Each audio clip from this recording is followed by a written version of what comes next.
Good morning. I have another Christmas story for you. It's called A Night Wrapped in Song by Lydia Harris. And there's a quote that starts off the story. It says, Christmas Eve was a night of song that wrapped itself about you like a shawl. But it warmed more than your body. It warmed your heart, filled it too with a melody that would last forever. And that was by Bess Streeter Aldrich. The chilly wind blew as I huddled with other carolers outside our country church. I breathed in the cold, crisp night air, shivering with excitement. After years of waiting, I was finally old enough to carol with the church choir. With church folk scattered throughout the rural area around Blaine, Washington, it would take most of the night to carol at each member's doorstep. Bundled in my winter coat, along with a green woolen scarf and new gloves, I couldn't wait to begin. I remembered past Christmas Eves when I had watched my seven older brothers and sisters leave the warmth of our family gathering at 11 o'clock at night to carol. How I longed to go with them. At bedtime, I would beg my mom, please wake me up when the carolers come. She always tried, but sometimes couldn't rouse me. As I grew older, my mom found it easier to awaken me in the middle of the night. Sleepy-eyed and pajama-clad, I would peek out the dormer window of our large green and white farmhouse. I would listen dreamily to the carolers with my nose pressed against the frosty window. They sounded like angels singing joy to the world and silent night. I returned their cheerful shouts of Merry Christmas before nestling back in my bed, wishing I could join them. Finally, after years of yearning and waiting, my turn had come.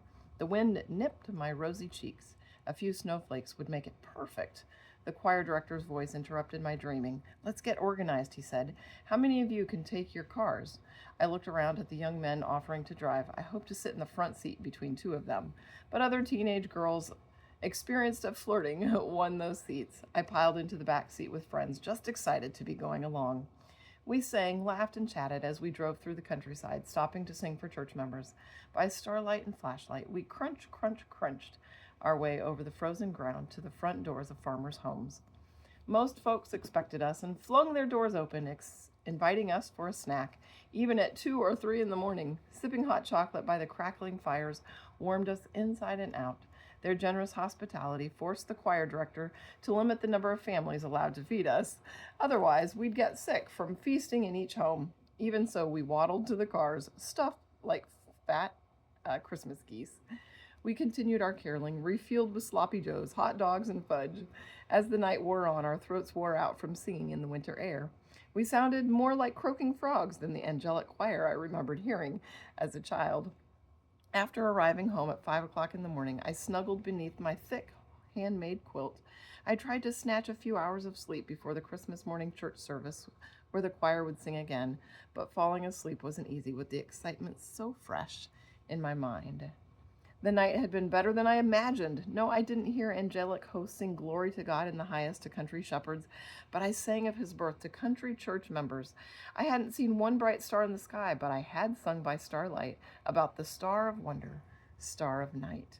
I hadn't bowed at the manger to touch a newborn infant, but God had touched me as I worshiped the newborn King when I sang, "Oh, come, let us adore him." More than 50 years later, all-night caroling on Christmas Eve remains a treasured memory. I savor those magical nights wrapped in song that warmed me like my new woolen scarf. Several years ago, I returned to the Mennonite church of my childhood and asked the pianist, does the choir still carol all night on Christmas Eve? Her face broke with a wide grin. We sure do. On Christmas Eve in northwestern Washington, carolers will again awaken sleepy-eyed children and serenade waiting families. They'll stuff themselves with homemade treats throughout the frosty night, and little ones will long to join the caroling choir and sing praises to the Christ child under starlit skies. It cheers my heart to know that the caroling tradition lives beyond my dreams, creating treasured memories for another generation of youthful carolers. Isaiah 12:5 says, sing to the Lord, for he has done glorious things. Let this be known to all the world.